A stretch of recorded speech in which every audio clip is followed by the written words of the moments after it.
Hello students, एडोबिला point channel में आपका स्वागत है। आज हम करने जा रहे हैं वर्कशीट नंबर 64। ये वर्कशीट क्लास 9th के हिंदी विषय की वर्कशीट है और यह पुनरावृत्त वर्कशीट है। इससे पहले भी ये वर्कशीट गुजर चुकी है। तो चलिए हम लोग शुरू करते हैं आज की वर्कशीट को।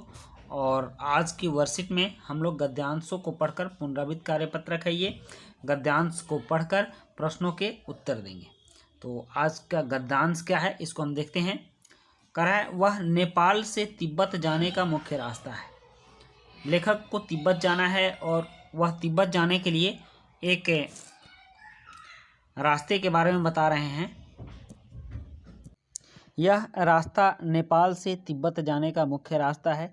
चूँकि तिब्बत हिमालय के उस पार पड़ता है, इसलिए तिब्बत में कहीं से भी नहीं जाया जा सकता है। उसके लिए विशेष रास्ते हैं जो कि हिमालय के अंदर जो कंदराएँ हैं या फिर कुछ दर्रे हैं, उनके रास्ते से भी तिब्बत जाया जा सकता है। तो नेपाल से तिब्बत जाने का यह रास्ता है। फरी कलिंगपोंग का रास्ता जब नहीं खुला था तो नेपाल ही नहीं, हिंदुस्तान की भी चीज़ें इसी रास्ते तिब्बत जाया करती थी। मतलब हिंदुस्तान से भी कुछ वस्तुओं को जब तिब्बत ले जाना होता था तो इसी रास्ते से, जिस रास्ते से लेखक जा रहे थे, सारी वस्तुएं तिब्बत ले जाने की का माध्यम था वो। यह व्यापारिक ही नहीं, सैनिक रास्ता भी था। सैनिक लोग भी इसी रास्ते से आते जाते थे। इसका कारण यह है क्योंकि यहाँ पर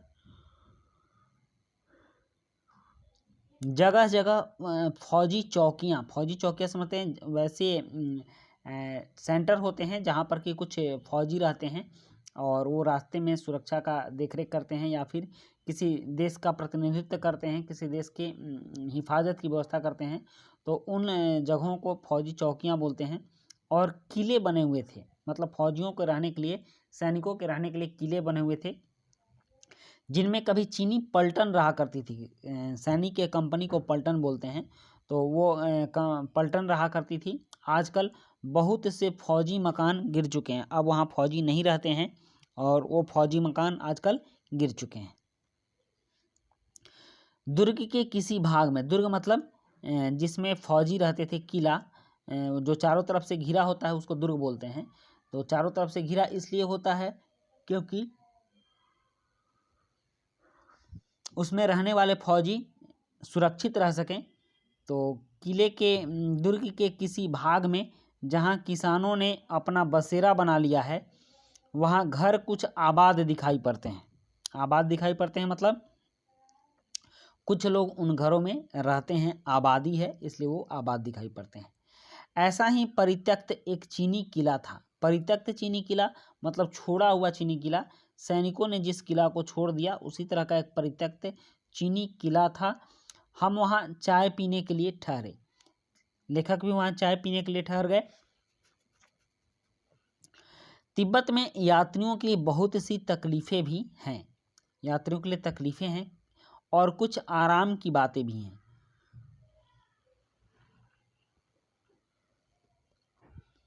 वहाँ जाति पाति छुआछूत का सवाल ही नहीं है और न औरतें पर्दा ही करती हैं। बहुत निम्न श्रेणी के भिखमंगों को लोग चोरी के डर से घर के भीतर नहीं आने देते, नहीं तो आप बिल्कुल घर के भीतर चले जा सकते हैं। वहाँ की बात यह है कि वहाँ जाति पात और छुआछूत का सवाल नहीं है। लोग ऐसा नहीं करते हैं कि तुम किस जाति के हो, तुम हमारे बर्तन नहीं छू सकते, तुम हमारे घरों में नहीं आ सकते। वहाँ लोग किसी के भी घरों में जा सकते हैं, किसी के भी बर्तन छू सकते हैं, किसी के यहाँ खाना खा सकते हैं। और औरतें भी वहाँ पर्दा नहीं करती, मतलब घूंघट नहीं निकालती और किसी पुरुष को देखकर छिपती नहीं है। बहुत निम्न श्रेणी के भिखमंगों को लोग चोरी के डर से घर के भीतर नहीं आने देते। और जो बहुत निम्न श्रेणी के मतलब कि वैसे भिखमंगे होते हैं जो मांग कर खाते हैं, हो सकता है वहाँ पर चोरी भी करते होंगे, तो इस डर से उन लोगों को वहाँ के लोग घर के भीतर नहीं आने देते। नहीं तो आप बिल्कुल घर के भीतर चले जा सकते हैं और किसी के भी घर में आप चाय पी सकते हैं। तो बच्चों, ये थी हमारी आज की वर्कशीट और इस वर्कशीट में अब कुछ प्रश्न दिए गए हैं। जैसे लेखक कहाँ की यात्रा के लिए निकला, और प्रश्न 2 है ये रास्ता व्यापारिक ही नहीं सैनिक रास्ता भी था, यह कैसे पता लगता है। और प्रश्न 3 है तिब्बत में यात्रियों के लिए क्या आराम की बातें थीं। प्रश्न 4 हैं, बहुत निम्न श्रेणी के भिखमंगों को लोग किस डर से घर के भीतर नहीं आने देते थे। और प्रश्न 5 है, आपने भी कभी कोई यात्रा की होगी, उसमें आपने किन किन कठिनाइयों का अनुभव किया, विस्तार से लिखिए। तो चलिए अब इन प्रश्नों के उत्तर लिखते हैं।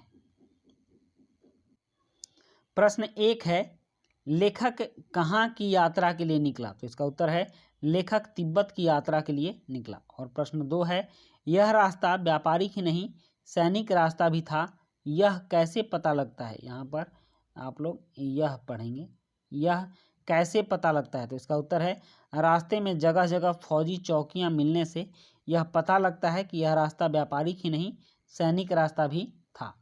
और प्रश्न 3 है, तिब्बत में यात्रियों के लिए क्या आराम की बातें थीं। तो इसका उत्तर है, तिब्बत में यात्रियों के लिए आराम की बातें थीं कि वहाँ जाति पात, छुआछूत और पर्दा प्रथा नहीं थी।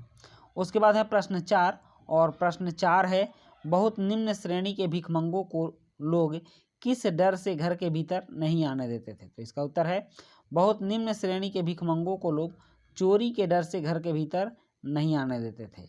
और 5वां प्रश्न है, आपने भी कभी कोई यात्रा की होगी, उसमें आपने किन किन कठिनाइयों का अनुभव किया, विस्तार से लिखिए। तो इसका उत्तर है, मैंने बहुत ही कठिनाई वाली यात्रा की है। माता वैष्णो देवी की चढ़ाई कटरा से यह 14 किलोमीटर की पैदल ही पहाड़ पर चढ़नी होती है, जो कि लगभग 7000 फीट की ऊंचाइयों पर अवस्थित है। यह चढ़ाई चढ़ते चढ़ते पांव दुख जाते हैं, पूरे रास्ते कठिनाइयों का अनुभव होता है क्योंकि यह समतल चढ़ाई नहीं है। तो मैंने इस यात्रा का जिक्र किया है, आपने भी अगर कोई अलग से कठिनाई वाली यात्रा की होगी तो आप उस यात्रा का जिक्र करेंगे और उस यात्रा के बारे में बताएंगे। कोई ज़रूरी नहीं है कि मैंने जो बताया है यही यात्रा आप बताएंगे। तो बच्चों, ये थी आपकी वर्कशीट, और ये पुनरावृत्त वाली वर्कशीट है। वर्कशीट नंबर 59 भी सेम था, इसलिए आप लोग उसको भी देख लेंगे। और यह एक मैं और आपको टास्क देता हूं कि आप लोगों ने इससे अगर कोई भिन्न यात्रा किया होगा तो कमेंट बॉक्स में ज़रूर लिखेंगे। और मिलते हैं हम लोग नेक्स्ट वर्कशीट में। Thank you.